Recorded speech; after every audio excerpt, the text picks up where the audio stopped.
ஒரு செம்பு தண்ணி எடுத்துக்கங்க.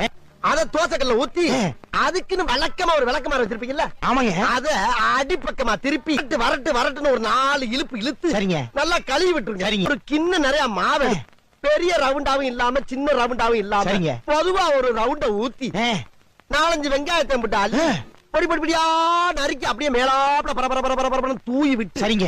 ஒரு நீளமான கேரட் எடுத்து அதையும் பொடி பொடியா நறுக்கி சரிங்க. அப்படியே மேலாப்ல பரபர தூவி விட்டு சரிங்க.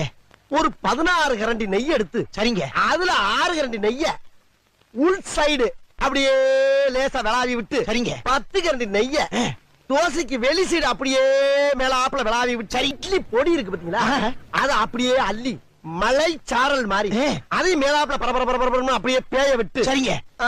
பொத்துனாப்ல அப்படி ஒரு பருத்து இப்படி ஒரு பருத்து அப்படியே ரெட்டி கலர்ல முருக விட்டு கம்ம ஒரு ஊத்த பத்தி